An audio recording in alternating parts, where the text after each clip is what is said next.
Hello, everybody, and welcome to episode number 4 of Awaiting Orders. My name is Chandler, and I'm here with only Ben. How's it going, Ben? I'm doing great today. Again, thank you to my wife and mother for watching the twins. Yeah. Unfortunately, Jaden's house is covered in child vomit, apparently, at the moment, so he was unable to join us for the day. But that's fine, because he's probably interacted with this faction the least of the three of us, given that I have played against it constantly, and you have played with it constantly. So you are so welcome for that wonderful experience. It's a joy every time. Playing Protoss into Oops All Armored is sure fun these days, especially not playing Artanis. I was like, I made a terrible error. What have I done? As far as just kind of a quick news check-in, as far as I know, there's not a whole lot going on. There was an article that was posted by Archon, I think this morning. Yeah, it was this morning. Do you know what it was about? Because I literally couldn't access it. It was truly just like highlights, like why this game is cool. Okay, so just a general overview, nothing new, really.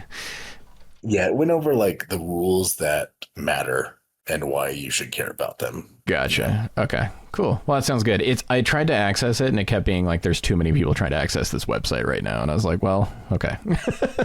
Yeah, I have work to do. I can't keep staring like at it. it was very well written, and it did cover a lot of the highlights that like we had talked about. So it's worth checking out.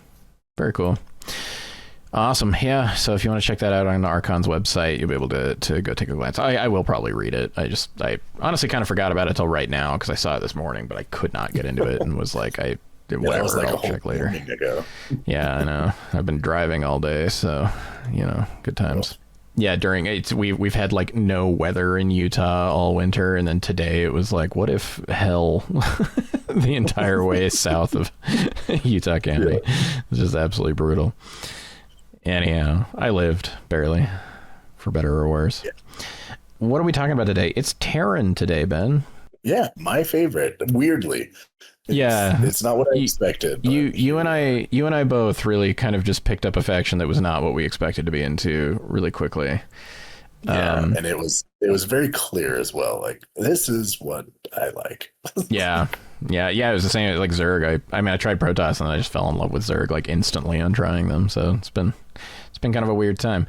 We're going to be talking about the unit cards for Terran today. We already learned our lesson and determined that takes forever. So it'll probably be a little quicker than Protoss, but we're not going to have time for the tactical cards. No.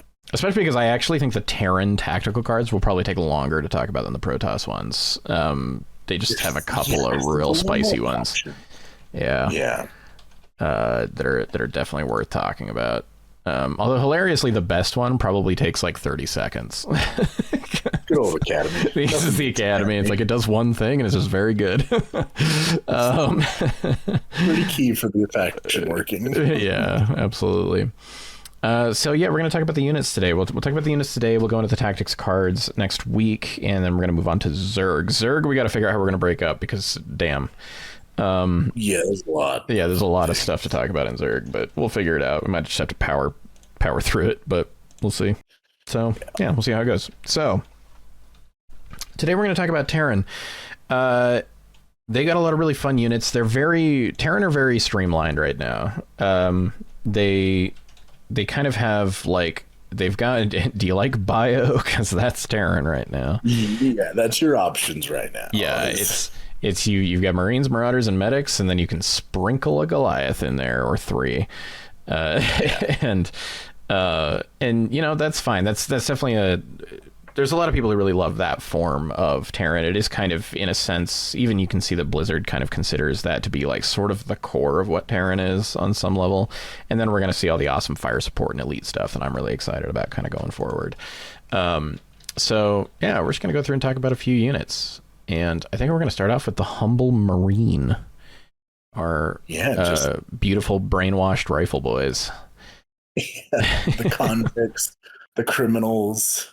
As somebody who like has been very into StarCraft but never really read the novels at all until recently, Marines are fucked up, man.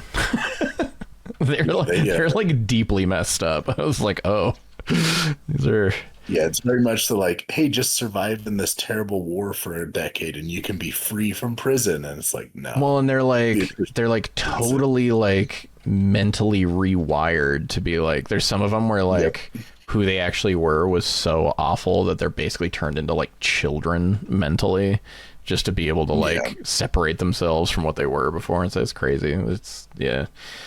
It always kind of changes the context of some of Raynor being like concerned about his Marines dying, and I'm like, are these like buddy Marines or are these like normal Marines? I don't know, man. Some of these are real messed up. Anyway, let's talk about the Marine a little bit. So the Marine is coming in with kind of the most generic stat line imaginable, which is fair for a Marine. They are truly the default of every game that anything called a Marine is in. Their speed value is 4/7.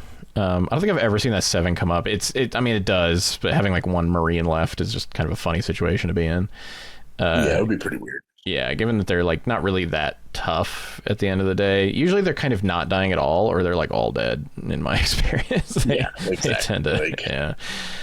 They've got a very standard 5-up evade, 5-up armor. The evade's actually pretty cool for them for a couple of reasons that we'll get into as we go forward. The 5-up armor is fine. And they've got 2 hit points. They're size 2. yep.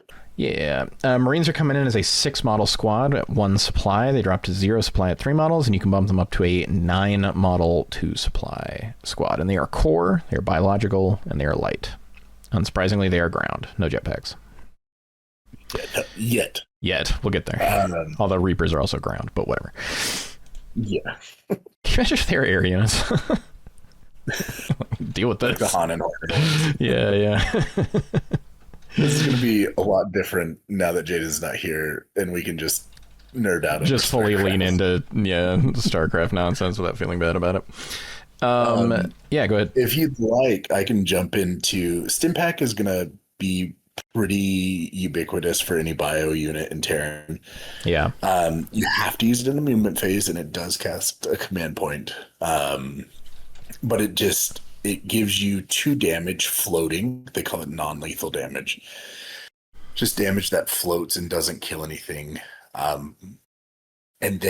you get buff speed of 3, and your rifle and your close combat weapons gain precision 3. It's This is so insane. high. It feels like it should be like speed 2 and like precision 2 or something. 3 is so much. Yeah. They become so brutal. That precision 3 is wild on a model that like hits on a perfectly reasonable value in the first place, right? Yeah, this isn't like, they're not hitting on 5s or 6s. Yeah, this isn't you're not turd Yes. polishing with this. This is a solid unit that just becomes like insane.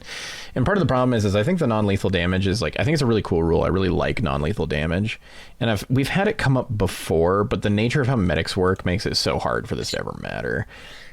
Yeah, it's just like, okay, it's so negligible, like, and we'll talk about it more with medics, but it never matters. Like, Yeah, there's maybe been like one time that it was like, oh, I killed like an extra guy. But you actually had a unit, I think, once that had like 4 non-lethal damage on it at one point because it didn't have a, and it's like, and when that happens, the unit explodes, on contact with anything. You just instantly die. if you're not careful with your medics, and then it's late game, round 4 or 5, and you're stimming a lot, you're just gonna explode pretty bad.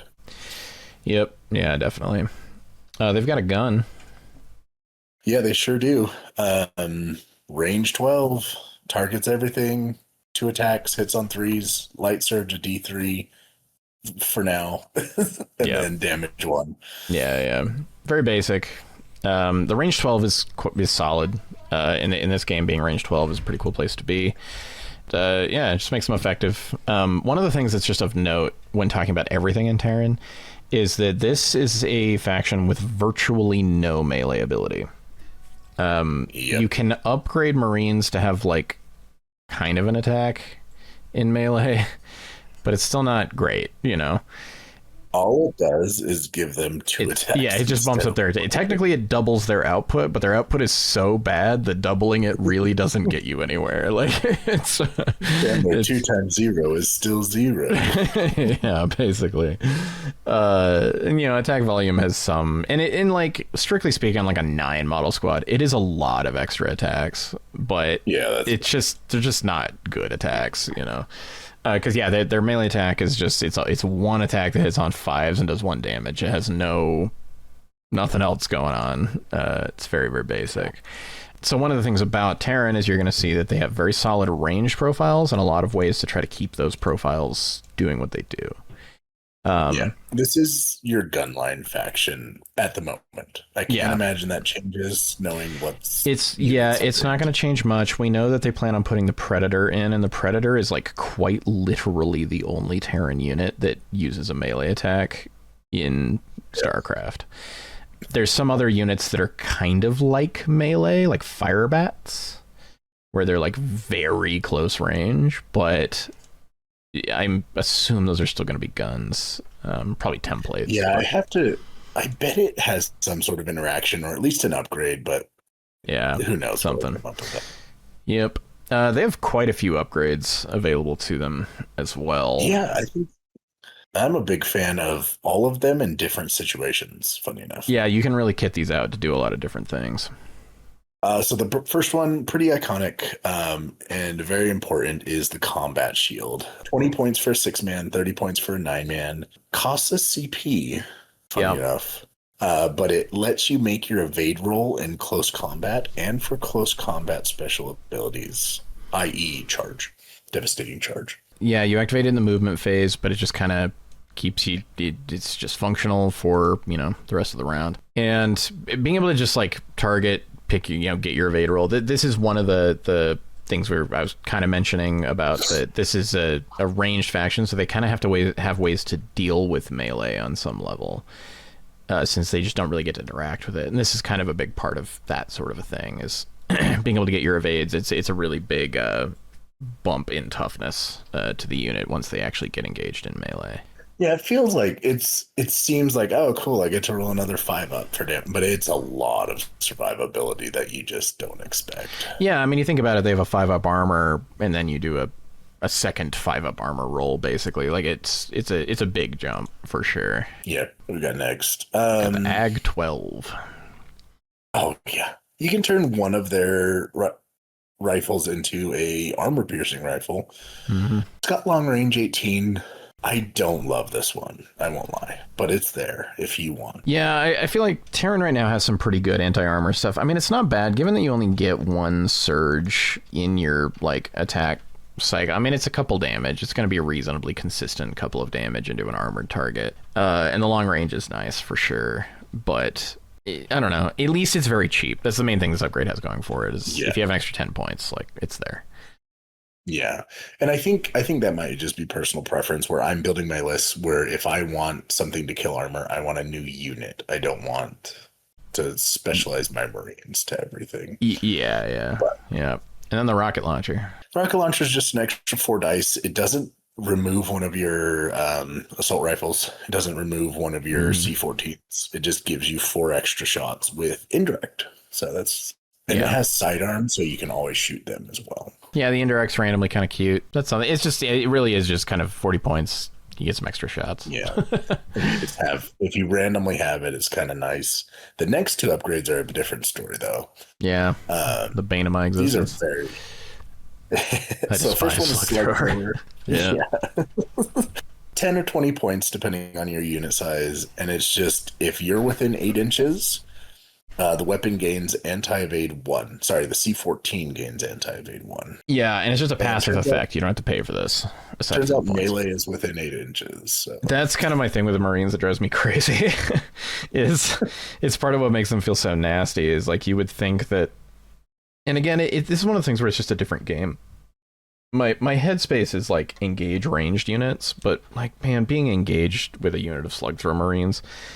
It doesn't help that much. It's like, really, you just want to be not within 8 in the first place, and especially because of the next upgrade. Yeah, the frag grenades turned their surge from a D3 to a D6, and boy, can that spike in a horrific way. Yeah, it's still very swingy, but their average, kind of what you can expect out of it, can get so high. And rolling like a 5 or a 6 on that can just... end your day. It's so nasty, and like stuff like Protoss where they're really leaning on survivability. You just power right through it. Things are brutal. You do that, and you think about them having, precision 3 on top of that. The unit just becomes insanely consistent. Yeah, you can really kit these out. And what I normally like to do is I have a one unit of 9 kitted to the gills. Shields, slug throwers, frag grenades. Yeah. And then I have a couple 6-mans with slug throwers running around. Is what I've really found to be pretty fun. But yeah, you can melt the world. And the slug thrower and frags are so cheap. Yeah, the frags are a 10-point upgrade. It's crazy to me. I think their thought is like, oh, if you're within 8, you can, you're gonna get charged. You're gonna get. Turns out this is a really close range game. It's within 8 is not that hard to beat. I mean, that's not to say we have always been an 8. There's been plenty of times where I've been outside that, and it is of note. It is a thing, but yeah. And then their last upgrade is the bayonet. Yeah, it just makes their attack rate of attack 2. So, and for 20/30 points, it's like, why? I mean, take a thrower instead. Yeah, exactly. It's so much. I mean, I don't know. You'll have times where you're like, oh, thank God I had it. I was able to plink that last couple wounds off something. But honestly, it's just really not that big of a deal, especially given the way, like, because that to me would be the best use case for it, is just being able to get units down to like all the way dead when they're not quite dead. But with the way that like disengaging works, if they're like that, you can probably just walk away anyway. It's just like really not that big of a deal. Yeah, Marines don't really ever struggle to disengage, and so yeah, especially if you're with Raynor around and stuff, it's just not really a concern. We'll probably talk about Raynor's Raiders real quick as well, just because we're already on Marines. Yeah, and they're still similar. It's not a drastic difference. Yeah. So these are the special Marines that you can only bring if you're bringing Raynor. Specifically, if you're bringing Raynor's Raiders. I hate that they're the same name. You can only bring Raynor's Raiders if you're playing Raynor's Raiders. Just like, great. It just feels like it should be something different. But Raynor's Raiders, parentheses, Marine. The thing that drives me crazy about these is they are not unique like every other one of these like special units are. So you can bring multiple of these, and they are pretty good. Yeah, they're pretty good. Yeah, they have the exact same base stat line as Marines, so they're not really tougher in any particular way. But they have Stim Pack. They have the C-14 rifle, exactly as expected. They have slug thrower and frags built in, and they come with the bayonet. So, Yeah, and they're 230 compared to a 9-man Marine of 210. So they're not drastically more expensive. Yeah, although you only get 6 of them. Yeah, true. But a lot of what you're paying for, aside from just kind of the upgrades that are built in, is the Raiders roll and rapid reinforcements rules. Yeah, Raiders roll allows them when they deploy in from reserves, they can stim pack for free. Yeah, it's really good. So good. Yeah, especially because they have rapid reinforcements, which when they deploy, you place them within 10 of a friendly model and outside of 8 of an enemy model. So, boy, can they do some terrible things. At least their activation ends. Yeah. There was a bit there. But yeah, this unit can just kind of drop in absolutely anywhere and just... They just get to blast you. Thankfully, it's not within 8. That not within 8 is a very pointed number. Yeah, they don't get to turn on slug throwers. They don't get to turn on their frag grenades, but they still just get to drop and take a zone. And yeah, and you can do weird stuff, like if they happen to drop anywhere near Raynor, you can take their activation token off of them and stuff like that. So like they can do a lot of wacky stuff. But they are essentially just very souped up Marines that have a very powerful deployment ability. It's kind of what Raynor's Raiders have going on. And they're very good. You can take multiple. Sorry. The other thing actually that's very unique about them, I almost forgot about this. They stay at 1 supply all the way down to 1 model. Oh, it's so brutal. And we have had that break games in half before. Yeah, it is apocalyptically strong. Like, when you're just like, it comes down to like, oh, I whiffed a couple dice. It's round 5. I don't have supply, but this one Marine gets, Yeah, this one Rainer's Raider gets to be one. Yeah, the number of times it turns into like a minimum 2-point swing, which in a close game is like backbreaking. But it can be worse than that, just depending on what the scoring looks like. Yeah. We had a game we played where 2 units of Raiders got left on one model, and it broke the game in half. I entirely lost the game basically off the back of that.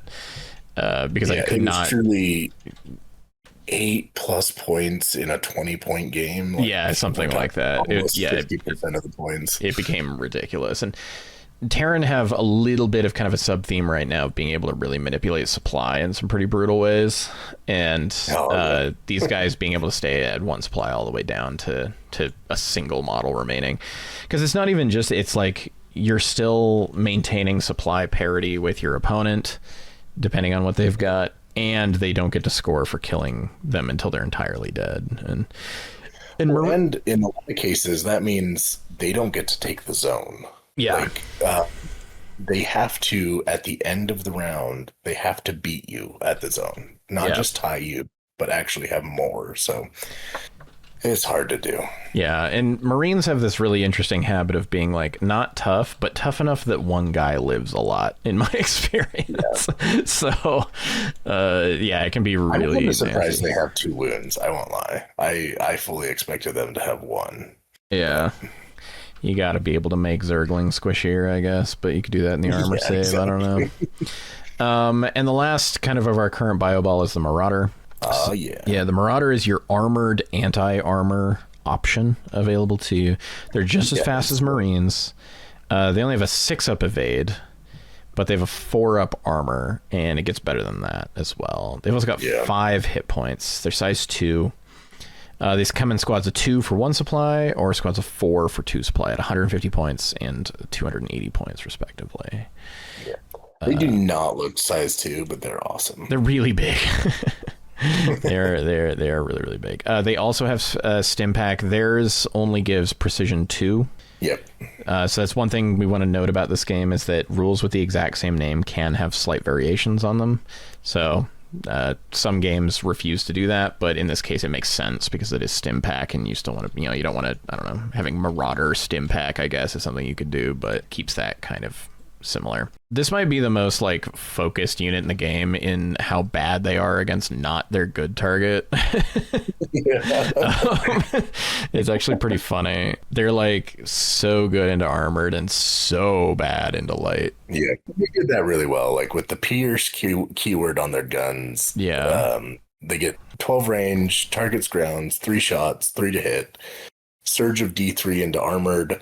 It's damage 1, but it's pierce armored 2. Yeah, so it does 2 damage into armored target, which really bumps them from just like, it's not that many attacks if you don't have a surge of some kind, but into armored, they're suddenly hitting like a truck. They're very, very tricky. It's pretty cool. Yeah. With stim pack and then the armored surge and the damage increase, it's like, okay. Yeah, they will just blow stuff up. They've got concussive shells. When an enemy declares a charge against a friendly unit within 8 inches of the Marauder unit, that enemy gets debuff speed 2. This kind of has this really funny thing where you're really shooting those concussive shells very far. Yeah, I was gonna bring that up as well. It's like the target of this is your friendly unit within 8. Yeah, and if you think about a unit that's kind of strung out, and then like an enemy unit on the far opposite side, you concussive shelled an enemy that's like 20 inches from you. Like it's like pretty goofy, but this is a 1 command point reaction. It's not free, but reducing speed by 2, and when your charges are just D6s plus speed, it can be very good. There's times where it doesn't really matter, but it's a good effect. It's another layer on top of the please don't get in melee with me vibe. Yeah, you can absolutely set this up for brutal stuff, especially if you don't have line of sight and you're just running with a unit in the assault phase. Mm-hmm. And making it like, okay, I am much more survivable now for a CP. Yeah. And they've got a melee attack. It sure exists, Chandler. It's better than the bayonet. It hits on 4s with 2 attacks. Yeah, it's less attacks though because there's considerably less models in the unit. But so that's random. These guys have some pretty spicy upgrades though. Yeah, I think the compared to the Marine one, I'm much hotter about all of They're these. expensive though. Yeah, A fully kitted out 4-man Marauder squad is like what, 400 points? yeah, exactly 400. So Yeah. the first one, Veteran of Tarsonis, great name. Yes. 20 or 40 points. If they're within 3 or contesting a mission marker, increase their armor by 1. So 3 up save instead of 4 up save, which is very good. Yeah, 3-ups is as good as it gets in the game at the moment. Dude, I can't even Yeah, imagine something with a 2-up save in this game. Like, that's insane. wait, in a game that has no armor piercing. Yeah, It's I just, imagine maybe like ultras with the armor plating get it, but then they I can see have to have something some. like that.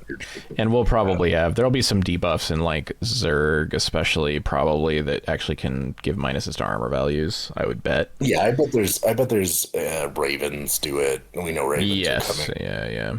Yeah, I could see that. That'd be cool. Yeah, Veterans of Charge. They've also got Kinetic Foam, 20 and 40 points, and it just bumps up their hit points by 1, bumping them up to 6. Yep. Which, when you got And medics last around, one, every hit point goes a long way. oh gosh, it goes, especially where, and we'll talk about it more in medics, but living with damage is so much more valuable than this is so obvious, but things don't revive in this game. You Yeah. have to heal damage on a model, not bring it back. Yeah. And last is the laser targeting systems, 20 and 40 again. And it just gives their guns long range 16, which is really good. So good. Yeah, they get that -1 to hit, but it's just, it turns out that making attacks at all is better than not when you don't have the option. So extra range is always very useful. And like the dice curve for only 12 attacks with precision 2 is just so forgiving that the -1 to hit isn't really that bad. Yeah, it's not that big of a deal. Yeah, these guys are a real just wall of meat a lot of the time, especially when you combine them with the medic. Probably the Yeah, I most think busted thing in Terran. Yeah, I think it's time to talk about the real heroes of the Terran. Medics are like actually insane. Medics have the exact same stat line as Marines. They only come in units of 3, and they give you 1 supply. They're a light unit. For 110 points, which is about as cheap as a thing gets in this game. Not a lot of stuff is that cheap. You are typically going to take a couple of upgrades on them, and at least one of them is immensely expensive, but Yeah, but it's pretty good. I can't play without it, but man, is it hard to pay the tax. Yep. So the main thing that medics are doing for you is there's 2 things really. There's their any phase life support ability. This is a 1 command point reaction. When a friendly biological unit suffers damage within 4 of them, you reduce the total damage before allocation by 1 for every model in this unit within 4 inches of the damaged unit. So that's kind of, they turn into sort of an ablative shield almost. It's funny because thematically it seems a little weird as like a heal, but it's the only way that this game would work for that kind of a thing, because like we said, we can't bring units back. So stuff like Marines would be like impossible to heal with medics really if if it didn't work this way, since they've only got 2 wounds. Yeah, and the big trap here is using this for stim packs. This is not your stim pack healer. Yeah, it's not worth it. You really want to be maximizing the amount of damage, especially because it's typically going to be more than the number that this says. Yeah, and so that's one of the things. I'll jump ahead with slight spoilers here too. So one of their upgrades is stabilizer med packs for 30 points. And it just says when they do their life support or med pack ability, they're treated as having 1 additional model within range, meaning the unit of 3 close enough will ablate 4 wounds. Yep. That means that any amount of damage you kind of mathematically are expecting to do to a Terran biological unit near a squad of 3 medics, it has to be reduced by 4. That can make things like Marauders incredibly difficult to chew through. Or things like Raynor, where he just tanks Artanis to the face for 4 Yeah, rounds. when he has like no business doing that, right? Like, yeah, exactly. They have another rule that doesn't matter as much right now, restoration. So you use when a friendly unit within 4 inches receives a debuff, you can remove debuffs from it. Hilariously, these are the only unit with a debuff that currently exists. So where like a debuff that sits around long enough for you to, well, no, you could do it to like, because it's a reaction when they receive the debuff, you could get rid of like the Marauder speed debuff. Yeah. So there's other things that exist, but it's right now it's not that big of a deal. A lot of the kind of debuffing sorts of units don't exist yet. We'll get there. Yeah, we'll get there eventually. And I believe right now also the Queen, I think Sentry have this. I forget, but yes, they've made sure that every faction has some way to strip debuffs, which is, will be very helpful when that actually matters. And then they have another heal. Yeah. This is now in the movement phase, though, instead of any phase. It's 1 CP, and it's you choosing a unit to heal. And it's the same restriction of resolve heal X for the affected targeted unit, where X is the number of models in this unit within 4 inches of the targeted unit. Yep. So your big thing is 4 inches here with the medics, right? Just they're always kind of hugging behind various units. And with the stabilizer med packs at a full health medic unit, that's a heal of 4. Meaning that these can swing a unit by 8 points. Yeah. Which is a lot of health. Yep, that is a lot going on there. And the other thing is, like, this is what you want to use your stim pack, or this is how you heal your stim pack, or, if you have a Marauder with 3-4 damage on it, you heal it up, and then you still have the reaction for their next attack, and it's just so brutal. Yeah, and the thing you'll kind of note with all of this is that medics are very command point intensive, but Terran are really good at dealing with that. It doesn't mostly off the back of the Academy. Yeah. The Academy being basically 2 separate instances of 1 command point and a single tactic card is very good, turns out. Yeah, they don't suffer as much as Protoss do because they can take more cards. It's much more common to have 7 cards, your faction card, and 6 tactics. Yeah. Where you can, But yeah, that's last one being Optical Flare. Hit an enemy unit within 12 inches until the end of the round. Apply debuff range 4 to the unit's ranged weapons, and they cannot benefit from long range. Yeah. So that can really mess up someone's day. Looking at you, Adepts. Yeah, dropping them down to range 4 sucks. I mean, you can buff them back up to range 8, but the 8 is already kind of a struggle. Yeah, it's the main thing is that this costs 2 command points, which is a spicy number of command points for sure. Yeah, it's pretty wild, but I guess when it saves you, it saves you. Yeah, definitely. And then they have a non-bayonet marine hit. It's an attack. 1 attack, hits on 5s. Enjoy. Yeah. So we already talked about one of their upgrades. The other 2 they've got. So I'll talk about the grenade launcher real quick. This is a weird one. This is like, what if I double down on an already immensely expensive ability? But the A13 flash grenade launcher is 20 points, and it just makes that optical flare special ability range 16. Now, admittedly, that does make it much more usable. It becomes really brutal then, but boy, is that an investment. Yeah, it's a lot. And then their 60-point upgrade, I believe the most expensive upgrade in the game. I don't know if I think even the Stalker ones are like 40. So, and it just makes their supply value count as 0 when calculating the supply pool. Oh, it's so good.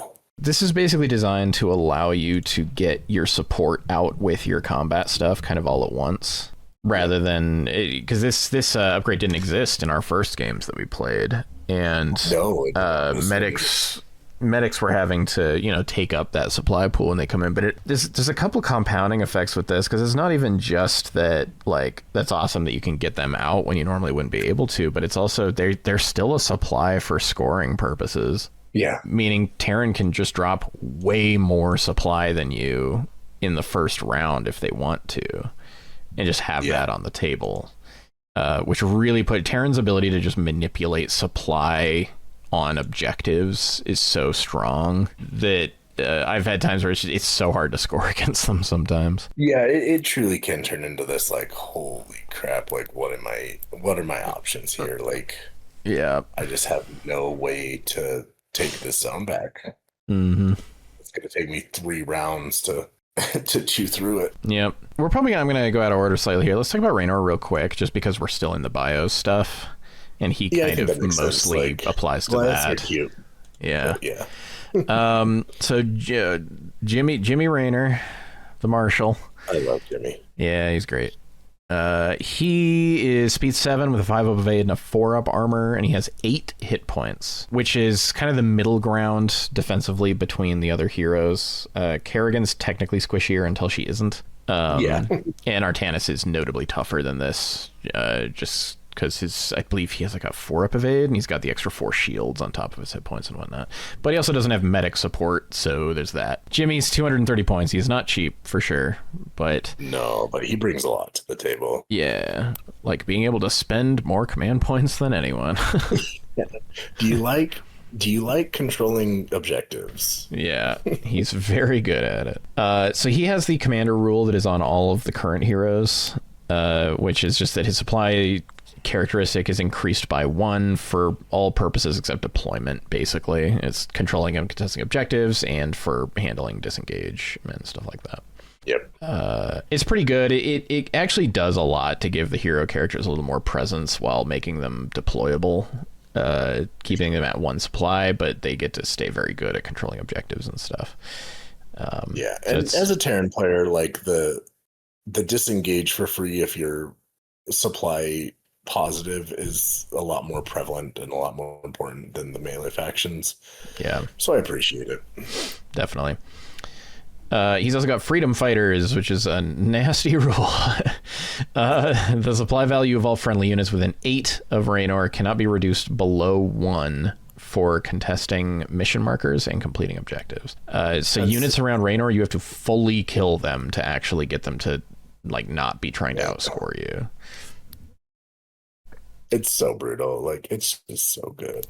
Yeah. So you do things where it's like you have Raynor kind of backing up your normal Marines, and then you can have your Raynor's Raider Marines further away, and it's like those are still 1 supply all the way down to 0 model, and all of his other Marines are 1 supply down to 0 models. Like it's nasty. It's like just trying to outscore this stuff is incredibly difficult sometimes. So yeah, it's pretty good. Then we get into the command point sync, because we haven't spent enough yet. So it's called orders. It's got the repeatable keyword, meaning you can do it multiple times. And what it is, it's basically a bullet point. You have 3 things you can do. Select a friendly bio unit within 8, then spend CP and apply one of the effects. For 1 CP, the unit's first weapon gains critical hit 2. Very good. For 1 CP, the unit ignores the disengage penalty for the remainder of the round. Also very good. And for 2 CP, the real crazy one is it removes the activation marker from the unit, meaning they can move again at potentially speed 7 with stim packs. Yeah. Another cute thing this lets you do is stim pack on a unit that enters the table, because you can't stim pack as they're coming in, unless they're Rainer's Raiders, obviously, but you just remove the activation marker, and then you can stim pack, and you have a much more brutal shooting phase, assault phase from that. Yeah, and throw that critical hit on there. The critical hit, especially on Marauders, critical hit goes such a long way on damage 2 weapons. Marauders with stim pack and critical hit, like if they point at your armored target, it explodes. Yes. it just blows up. Like the damage is so high out of this. That critical, when you've got a unit shooting at you that's like, I mean, even Marines, you're like, okay, I'm like anti-evade 1, surge D6, critical hit 2, precision 3, and you're just like, stop. Please make it stop. It won't end. Yeah, you do end up just getting keyword soup. You can just truly get everything, and it feels really cool when it works out and is going well. Yeah, but it does take some pretty clever positioning, or things are just gonna die really bad. Yep. And he's got some guns. They're pretty good. He does have guns. They are great. He's got, my personal favorite is the commando rifle. These are free. You can just swap between a C-14 or a commando rifle. You just have to choose it before the game. So range 18, targets everything, 3 attacks, hits on 3s. It's a surge of armored for D3 surge, but it is Pierce armored 3 So the thing just chunks armored targets. But it does have bulky, so you can't shoot it while you're engaged. But it's range 18. Don't be engaged. Just be somewhere else. Yeah. Just don't be there. Yeah. So this thing rips huge chunks out of armored targets. Because generally speaking, with no outside help, it's basically just going to do, kind of like Artana, it's going to do 6 damage. Where it's going to probably hit twice, surge twice, and just do that. But if you stack anything else on top of that, and it becomes insanely consistent. Or he's got a much spicier version of the Marine rifle. Range 12, targets everything, 6 attacks, hits on 3, surge light for D3 plus 1. 1 damage, but if you're within 8 inches, it has burst fire of 3, so you get 9 attacks. Yeah, he's basically he's sort of like 3 Marines, and then if you're very close, he's like 4.5 Marines of shooting, and then the extra surge. Yeah, basically. But then he's also got the Justice Revolver, which is only range 6, with 2 shots to hit on 3s. So it's not very consistent, but it is damage 2 with anti-evade 2. And it also has pinpoint, so it can target engaged units. Yeah, it's just nice. You'll sneak some damage in with it. It's not super consistent, but it's sidearm, it's pinpoint. You're gonna sneak some damage in, and it's gonna feel good. And then he's got the extra good bayonet. It's 2 attacks still to hit on 4s, but it has a D3 light surge. So yeah, it actually has a surge, is the crazy thing. Yeah, it really changes everything. And then this is kind of his special little thing he brings along as a point defense drone. It's kind of a fun. This is just another layer on the "oh God, how do I kill any Terran models?" It's it's funny. It has defensive stats, but they just due to the nature of how its rule works, they don't matter. I guess you could melee it. I don't know, but you could impact it to death. Maybe I have no idea. But it has a 6 of evade. It can't move, but it has a 6 of evade. It's placed by a card, so we'll talk more about that next time. But it's got a 6-up armor save with 3 hit points. It's worth no supply. I believe it can't ever be worth supply because it has a structure rule. It has displacement, so you can kind of push it around a little bit. It's not going to get in the way of things. But the only thing it does really is just when a friendly unit within 4 is targeted by a ranged attack without the instant keyword, you remove up to 2 dice from the attack pool and then remove the unit from the battlefield. The defense drone, that is. Yeah. So it's just some units really hate this thing. Single stalkers, 2-man hydras, 2-man marauders just hate this thing. The Queen, which has only 3 or 4 shots or whatever. You just anything that has a very low volume of high value attacks really hates this. If it's Protoss, I struggle with it in general just because they tend to have a low attack volume. Protoss doesn't really have anything that's going to make a ton of attacks at you. So even in adepts, that's probably about the thing this is worst against, and it's still you're I don't want 2 less dice. I need those. Yeah. Combine this with a medic and you just know you can actually give up priority is what it means, is because you have medics in this, and I don't care if I get and this is leaning also a little bit into a really common Terran theme built into them as a faction in the PC games, which is that nobody turtles like Terran does. They can create defensive positions that nobody else is able to, and they've kind of started layering this where between medics and point defense drones you can really make this layered up defense that's kind of it's quite an onion to peel. Once you kind of peel it, Terrans sort of fall apart, but you have to get through it, and it can be really nasty if you're not ready for it and if they've placed it well. So us Terran shills call it area denial. But it's just turtling. It's just or honest StarCraft. We only play honest StarCraft. Yeah, exactly. Last but not our least. Last unit is a Goliath, who's a little bit of a standout right now because he's kind of the guy that doesn't fit into the current sort of bio ball that they threw at us. But this is your big mechanical fire support guy. He's an armored. He's speed 7 with a 4-up armor save. They have no evade. They have 10 hit points and they're size 3. There were 2 supplies, just 1 model. Just a guy. Yeah. Pretty just good. Just a tiny little guy. Just a guy. Yeah. And they're 190 points, but they typically will get some upgrades on top of that. Yeah, there's some really good ones that feel pretty auto include. Yeah. The first one I really like, especially if you have this isn't an upgrade, it's just an ability. It's target lock. It says select one enemy unit within 12 inches. Whenever a friendly Goliath unit targets that enemy with an autocannon, that weapon gains surge type light, armored, and surge dice D3 plus 1.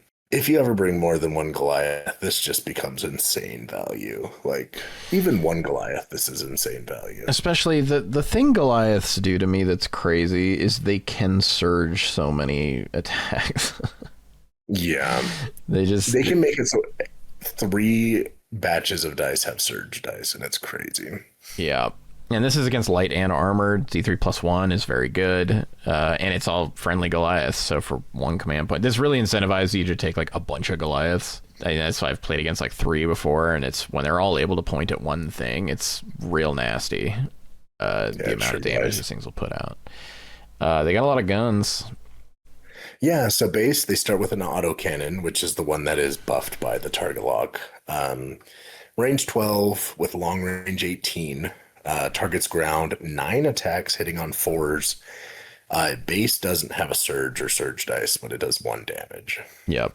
And that 4 is definitely, you feel that 4 up to hit a little bit, but yeah. Especially when you're firing at long range and you're down to 5s. You're like, ugh. Yeah, that's painful. My experience with the Goliath is they've done a pretty good job making it so it's usually in range to do something, but it is much worse at long range.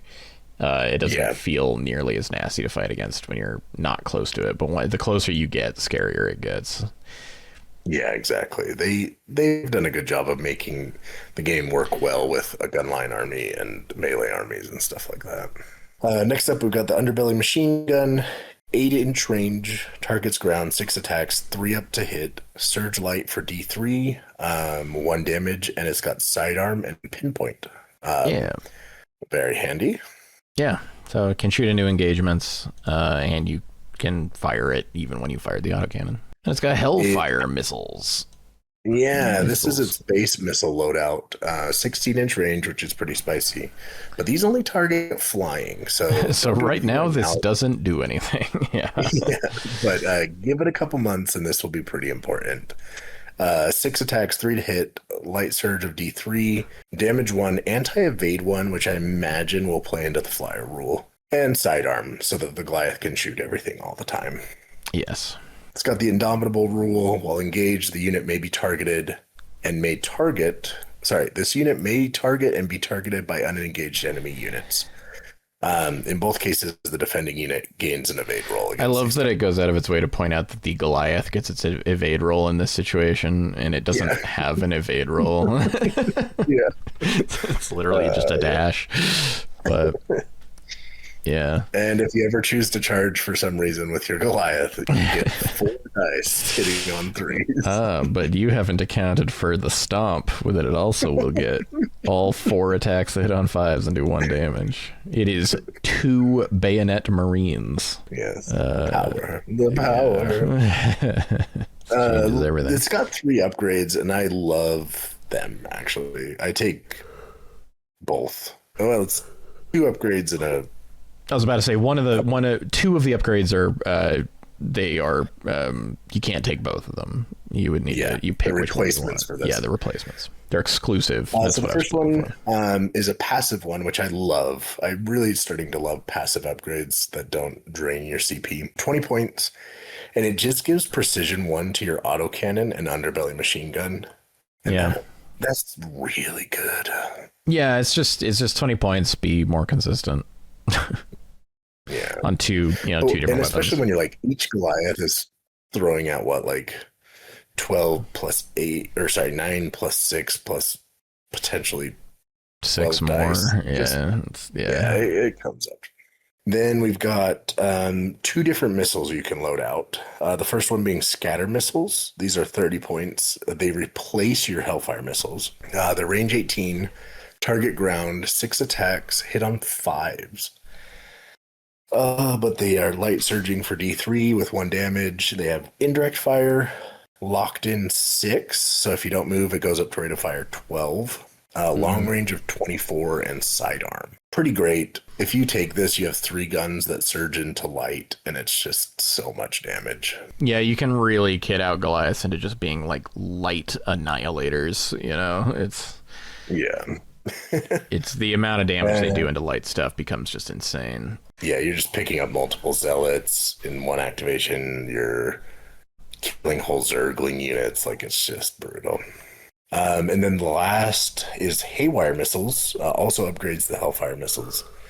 Range 12, targets ground, rate of attack 3, hits on 3s, Surge is armored for D3, and it has Pierce armored 3, so the damage goes from 1 to 3. Yeah, Goliaths they do a lot of damage. You can put them out in a lot of different ways. I can't wait to see what sort of like mech support comes once we have, different cards and commanders and units, but yeah, they're great little support pieces as is. Yeah, as is, it's you can kit them out into, and the anti-flying will become. I think one of the things that's going to, is kind of a funny thing, but that will balance out Goliath's shooting just a little bit more is when the targets that they want to fight actually exist. With like flying and stuff like that. So you actually have to kind of make choices. Whereas right now, it's really your best bet right now is just turn them into light surge dispensers, and they do it very, very well. And then you just run your Marauders and Raynor as your anti-armor. Yeah, but yeah, they're just an absolute gunboat. It's just it's a walker covered in guns, and it does a pretty good job being exactly that. They're pretty effective. They're one of these units that really gets a lot of benefit out of being taken in multiples as well. But they do cost those 2 elite slots, which at the moment isn't competing with anything else, but eventually it will be. Yeah, for sure. This is the only it's going to get pretty available. Contested with your cards and stuff, but because Raynor's Raiders Marines are core for some reason. Yeah. There's question marks all around. The whole design of that unit, I'm just like, why? Why is this like this? They're non-unique, and the other ones are elite on both other factions. Like, why? Terrans are bad, but the beta numbers don't lie. Yeah. Buff Terrans. No, don't you know the Zerg is unplayable? Yeah, that's what I heard. Anyway, before I start insulting anyone. All right, guys, next week we're going to talk about the tactics cards. After that, we're going to have to figure out some way to get through all the Zerg in one go, since they have like twice the number of unit cards. Yeah. Thankfully, a lot of them are just variants, but with we can relatively small changes. Variant. Yeah, like, just all together. But but man, it's gonna be tricky. Definitely. But yeah, that's the Terran units. They're very cool. The Terran stuff that exists right now is not the stuff I love about Terran, so I'm getting them all so that I have them all kitted out and I'm kind of ready to go, but I'm really excited for them to get a little more releases. They're not going to see the table as much for me initially, but I'll have that core baseline of stuff once we start having things like ghosts and siege tanks and a lot of the mech stuff and the stuff I really like. Dude, the Raven model is going to be out of control, right? Like, the Raven's like super... How big is it going to be, is my question. I'm wondering that about a lot of the flyers, though, because most flying units in StarCraft, like, they take being like a spaceship seriously. It's not like some little tiny thing you can be. It's like, no, you're like a spaceship. This is a crew, not a pilot. Like, this is exactly. Well, it's like, even think about like a Wraith, right? Like, a Wraith would be big. Yeah. Oh, I love Wraiths, though. My gosh, they're very cool. But anyway, derpy lasers. Pure, yeah. If Wraith does any damage, I riot. Same with the Scout. It needs to just have 1 million hit points and no output whatsoever. It's the only way I'll be happy, Arco. Anyway, all right. That does it for all the Terran stuff. Thanks for hanging out with us for a little while, everybody. We'll see you guys next time. Bye-bye. Take care.